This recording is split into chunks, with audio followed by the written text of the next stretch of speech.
கர்த்தர் நல்லவர், அவர் கிருபை என்றும் உள்ளது. ஆண்டவராகிய இயேசு கிறிஸ்துவின் நாமத்தினாலே உங்கள் ஒவ்வொருவருக்கும் அன்பின் வாழ்த்துக்கள். பிரியமானவர்களே, இந்த நாள் அதாவது ஜூலை மாதம் 15ஆம் தேதி புதன்கிழமை உங்களுக்கு ஆசீர்வாதமான நாளாக இருப்பதாக. இன்று நாம் தியானிக்கும் வசனம் ஏசாயா 65வது அதிகாரம் 24வது வசனம். அப்பொழுது அவர்கள் கூப்பிடுகிறதுக்கு முன்னே நான் மறு உத்தரவு கொடுப்பேன், அவர்கள் பேசும் போதே நான் கேட்பேன். இங்க புதிய வானம் புதிய பூமியை கர்த்தர் உண்டு பண்ணுவார், சிருஷ்டிக்கிறார்.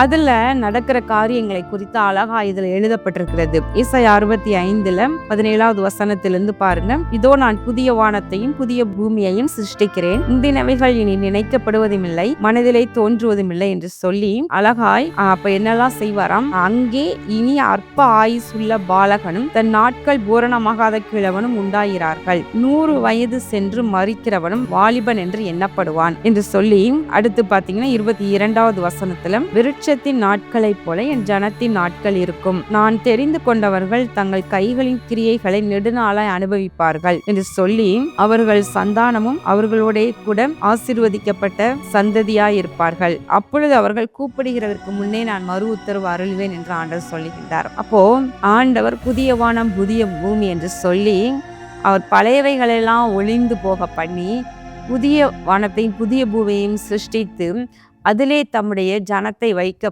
விரும்புகின்றார். அங்கு அவர் இது எழுதப்பட்டிருக்கிறபடியே அருமையாக நடக்க போகின்றது காரியங்கள் எல்லாம்.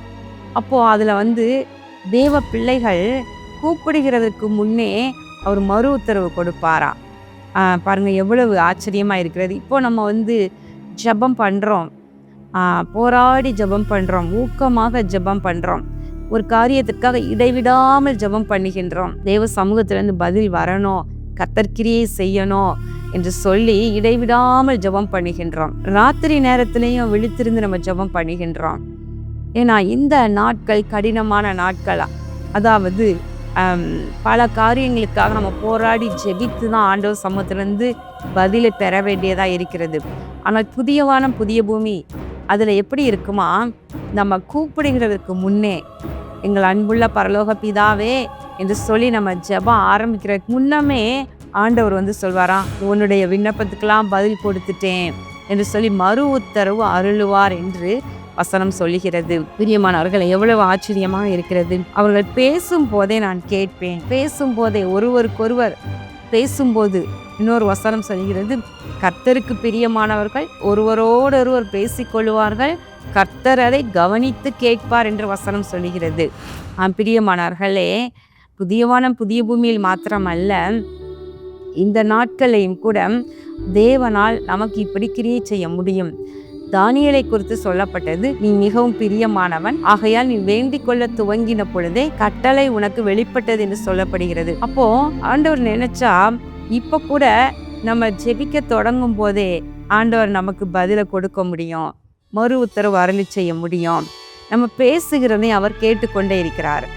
கர்த்தருக்கு பயந்தவர்கள் ஒருவரோடொருவர் பேசிக்கொள்வார்களா, ஒரு விசுவாசி இன்னொரு விசுவாசியோட இல்லையா, ஒரு தேவ பிள்ளை இன்னொரு தேவ பிள்ளையோட, ஒரு ஊழியர் இன்னொரு ஊழியரோட, இப்படி பேசும் பொழுதெல்லாம் கூட நம்ம பேசுறதையும் கர்த்தர் கவனித்து கேட்கிறார் என்று வசனம் சொல்லுகிறது. ஒரு பிரச்சனையை நீங்க ஜெபிக்கும்படியாக சொல்றீங்க, இப்படிலாம் பிரச்சனை இருக்குது, இப்படிலாம் நாங்கள் கஷ்டப்படுறோம், இதற்காகலாம் ஜெபிக்கிறோம் அப்படின்ட்டு நீங்க இன்னொரு நபர்கிட்ட உங்களோட ஜெப உதவியை கேட்டு இதை குறித்து பேசுறீங்க, அல்ல ஆறுதலை தேடி இன்னொரு விசுவாசியால ஊழியர்கிட்ட போய் பேசுறீங்க. அப்ப ஆண்டவரும் அதை கவனித்து கேட்கிறார் என்று நம்ம புரிந்து கொள்ள வேண்டும். நிச்சயமா நம்ம பேசுறதையும் அவர் கேட்டுக்கொண்டே இருக்கின்றார். இப்போ அவருக்கு பிரியமாய் நடக்கும் பொழுது, நம்ம கூப்பிட துவங்கும் பொழுதே அவர் மறு உத்தரவு கொடுப்பார். புதிய வானம் புதிய பூமியில மாத்திரம் அல்ல, நம்ம இப்பொழுதும் நம்ம ஆண்டவருடைய இருதயத்திற்கு ஏற்ற வண்ணமாக பிரியமாய் தானியேலை போல நாம் நடந்து கொள்ளும் பொழுது, நம்ம முழங்கால் போட்டு ஜெபிக்க ஆரம்பிக்கும் பொழுதே அதற்கான பதில் பரலோகத்தில் இருந்து கட்டளையிட்டு அனுப்பப்படுகின்றது. நிச்சயமாக அப்படிப்பட்ட கிரியைகளையும் நாம் காண முடியும். கண்ணிமிடி ஜெபம் பண்ணுவோமா? எங்கள் அன்பின் பரலோக பிதாவே, இதோ இந்த நாளில் நாங்கள் தியானித்த உடைய வார்த்தையின்படி ஆண்டவரே, இதோ அவர்கள் கூப்பிட துவங்கும் பொழுதே அவர்களுக்கு மறு உத்தரவு அருளி செய்வேன் என்றபடி ஆண்டவரே, உம்முடைய பிள்ளைகள் உம்மை நோக்கி ஆண்டவரே, கூப்பிடும் பொழுதே அவர்கள் வாயில் சொல் பிறவாதிருக்கும் முன்னே அதை அவர் அறிந்திருக்கிறார் என்று சங்கீதம் 139 எழுதியிருக்கிறபடி ஆண்டவரே, நாங்கள் பேசுவதற்கு முன்னமே நீர் அதை அறிந்திருக்கிறீர் ஐயா. இதோ எங்களுடைய தேவைகள் மற்றும் எங்களுடைய விண்ணப்பங்கள் ஆண்டவரே எல்லாவற்றுக்கும் நாங்கள் கூப்பிடும் முன்னமே நீர் பதில் கொடுத்து எங்களை ஆசீர்வதிப்பீராக. இயேசு கிறிஸ்துவின் நாமத்தினாலே இந்த ஜெபத்தை ஏறெடுக்கின்ற நல்ல பிதாவே, ஆமேன். பிரியமானவர்களே, இந்த வசனத்தின்படி நீங்கள் கர்த்தர்ட்ட வாயை திறந்து கேட்பதற்கு முன்னமாகவே உங்கள் விருப்பத்தின்படியே அவர் செய்வார். கர்த்தர் தமக்கு பயந்தவர்களுடைய விருப்பத்தின்படியே செய்கிறார் என்று எழுதியிருக்கிறார் அல்லவா? அப்படியே கர்த்தர் உங்களை ஆசீர்வதிப்பாராக. ஆமேன்.